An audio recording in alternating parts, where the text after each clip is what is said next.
welcome to my home garden. Today I'm going to be showing what I'm doing in my home garden at the moment and the jobs that I've got to do, and also the things I've got growing.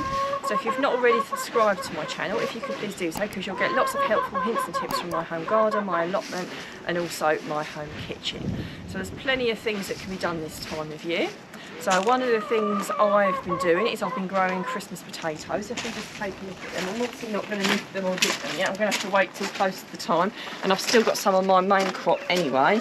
So they were looking really good and they've died back, so I'm hoping that's natural dieback and not the dreaded blight. So I'll leave them there as a pre-Christmas surprise just before Christmas Day to see what I've got. I've also got a few bits in my little greenhouse here, if I open it up. Actually a little bit of a trial. I've started off some lettuce seeds, like some curly leaf variety, and I've put a tub in the bottom. So as you can see, they've started to sprout there.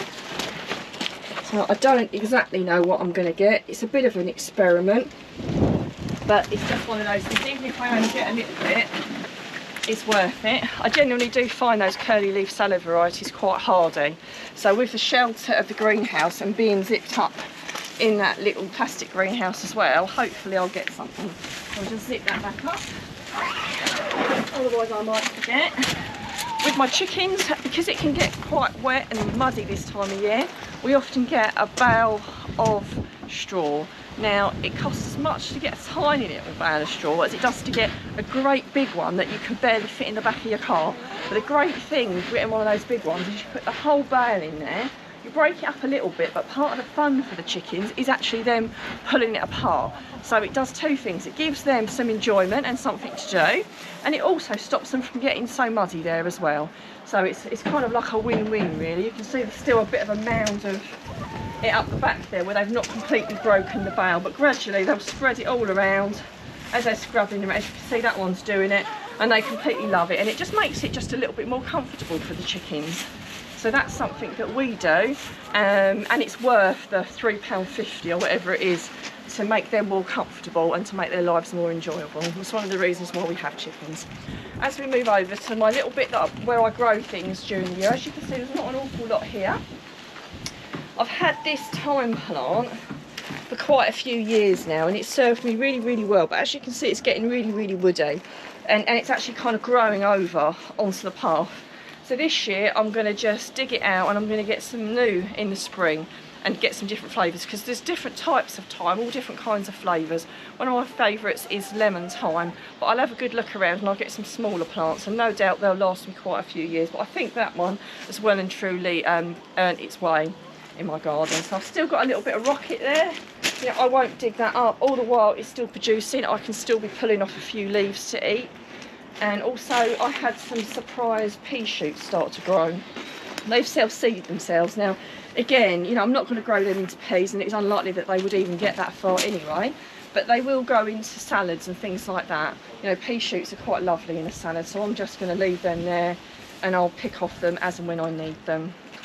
So unfortunately my aubergines haven't really done much this year, so if anyone knows any way I could overwinter those, I'd be really curious to know whether anyone has successfully overwintered aubergines. I got them in too late, I didn't feed them enough, and consequently they haven't done an awful lot. So that would be really great if anyone has any ideas.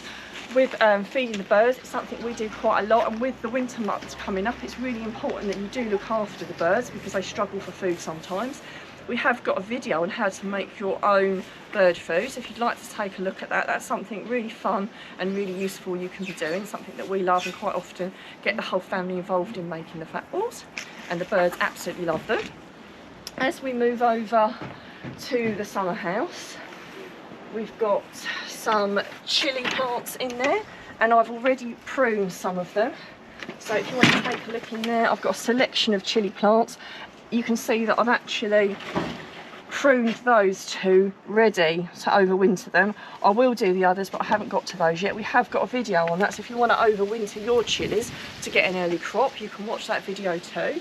And I've also got some different overwintering salad leaves in here. It's a mixture of basically herbs and different quite hardy leaves. So I've got those in there. They've not been in there very long, as you can see, but that's something that hopefully will give me a little bit of winter lettuce, so I can reduce my plastic use down, which is really, really important to me.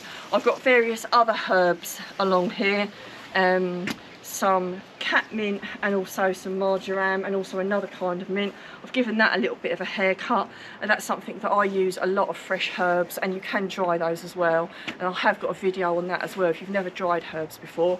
I use a dehydrator and it just dries them within about an hour, and it means that you've got herbs, your own fresh herbs, all throughout the year with no plastic, and of course it's free. So I really hope that the tour of my back garden has helped you, and it's going to inspire you to do some things this weekend. If you've got any questions or queries, then please don't hesitate to ask.